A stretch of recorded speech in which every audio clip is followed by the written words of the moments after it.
The idea of the project is to explore soundscapes in lots of different places and milieus. Trying to investigate the question what electroacoustic spatial composing methods can contribute to our awareness of our environment and also to our experience, or even the larger idea what landscape could be beyond the picture. The acoustics of the space and how sound stimulate that acoustic has been an important aspect throughout the project.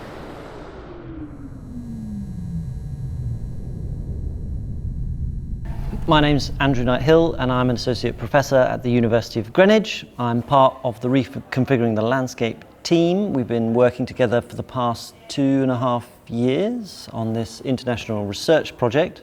My name is Natasha Barrett. I am a composer and I'm also a professor in composition at the Norwegian Academy for Music. My name is Nadine Schütz. I'm a sound architect and composer in residence at IRCAM in the Acoustic and Cognitive Spaces team and Perception and Design team. I'm also a lecturer at ETH in Zurich for landscape acoustics. We've been to lots of different residencies at each of the partner organisations' homes. We started off in Oslo at the Music Academy, and then we took a trip to Paris where we worked at IRCAM for a week. And this week we're really lucky to have everybody assembled here in Greenwich. The idea of the project is to explore soundscapes in lots of different places and milieus, and in Greenwich we've chosen various different locations that have unique sonic affordances, and we've been going into those spaces to investigate them with the tools and technologies that we have available. So we went into the Greenwich foot tunnel. We wanted to really go into that space and explore the reverberations and the sounds that exist in that space to a greater extent. We're also going to the Queen's House, which is one of the first neoclassical buildings built in the UK by Inigo Jones, and so is very interesting architecturally, and some of our architecture colleagues from the Captivate research group gave a presentation to us earlier in the week talking about the unique features of this building. So they explained to us architecturally what was going on, and we're going to then go into the space and explore it sonically. And the final place where we wanted to investigate was the Greenwich foreshore. Greenwich is known for its naval connections and connections with the sea, and so we wanted to explore this liminal space between the water and the land and the various interactions that go on there. When it comes to recording the environment around us, we're using 3 very special microphones called an eigen microphone, and these microphones record the 3D sound field at a very high resolution, much higher than a normal ambisonics microphone. This is an ambisonics microphone. And this is the first time we're lucky enough to have 3 of them in the same place at the same time. And you might think, well, if a microphone can record a 360 sound field, why do you need more than 1? Well, what we are doing is to try to capture how the sound is distributed through large spaces. So we're setting up microphones spaced many meters apart in the same space.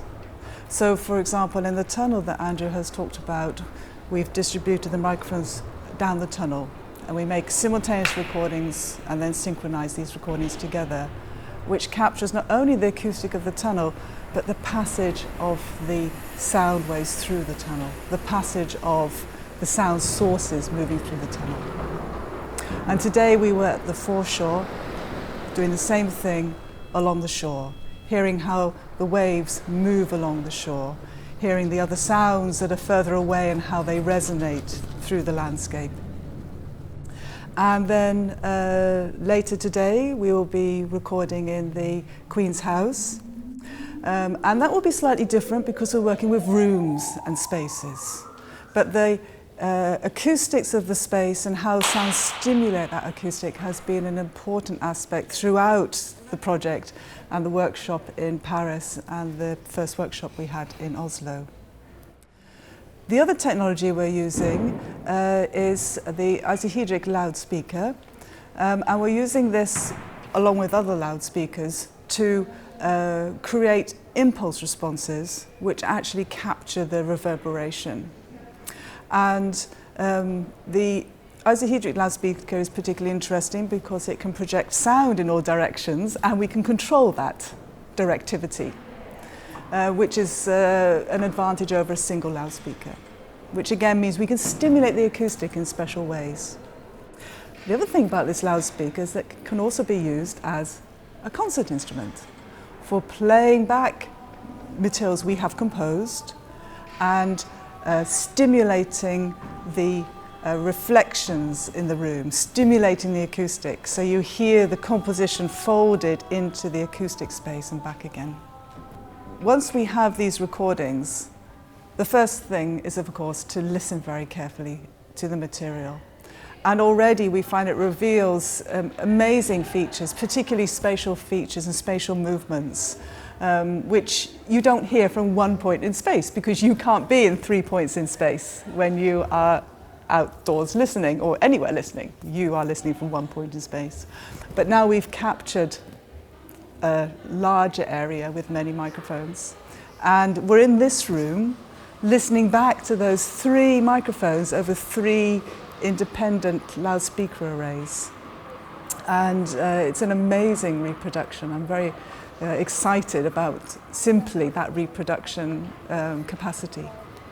But of course we are also composers, and we'll be investigating other features and affordances of those materials, bringing out qualities that we personally and individually find interesting, which is also an interesting part of the project, the idea of the collaboration to do with the collecting of materials, to do with how we're working, and to do with the public presentations and dissemination. But then we have our own individual approach to how we then work with those recordings and those materials and develop our compositional language. When we record the landscape with spatial microphones, this gives us a very precise localization of all those events that actually come together to form a sonic landscape. So in this project, the spatial microphones we are using allow us to create an environmental listening experience in which all the sources that compose the sonic landscape come together and are organized and localized in space. When we then listen to them, we probably want to get closer to one or another source and reconfigure that spatial constellation in a way that could probably be a future scenario rather than reality. So for being able to do that, we are also using special microphones that allow us to jump into listening perspectives which probably don't exist just simply in a really real daily landscape experience. For example, we are using hydrophones that allow us to listen underwater, but we are also using, for example, a parabole microphone which allows us to make a zoom in to sound sources, for example an airplane passing by, that are very far away and which we could never approach from the listening position we are actually in. We are also using microphones that allow us to grasp the materiality of our environment.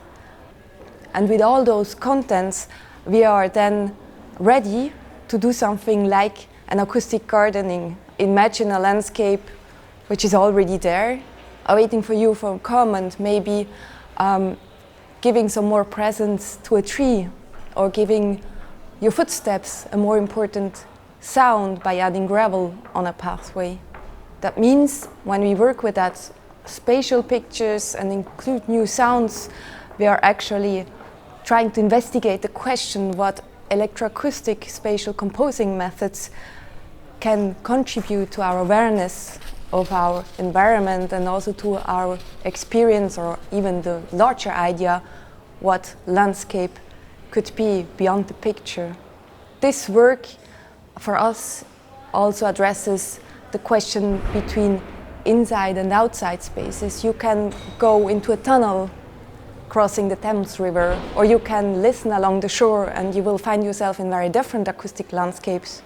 You can maybe imagine to go one thing further, to be surrounded by a complex sonic landscape, or listen inside one detailed sound and discover its whole texture and actual physical presence. So actually this interrogation of sound and landscape is also a work about the question of scale, how we perceive different spaces and different time scales through hearing. So all of this is building up to a public event which is going to take place in October, and we're going to be taking over the Greenwich market, and we're going to be bringing all of these different sound recordings that we've captured in different spaces to create unique compositions that really explore the soundscapes of these different places that we have studied and explored. The idea is to bring to life and to draw people's attention to the incredible sound worlds that exist around them all the time, but they perhaps don't pay attention to. So this event will be part of our Loudspeaker Orchestra concert series, which is a nomadic concert series that moves around to different spaces. But in particular, the exciting thing about the Reconfiguring the Landscape project is that we've tried to present concerts in public spaces, bringing these works outside of the concert hall. Too often you take these recordings and then represent them in a kind of isolated, perfect acoustic space inside a studio or an auditorium. But actually we're really interested in what happens when you layer those recordings with the sound worlds that are taking place around us.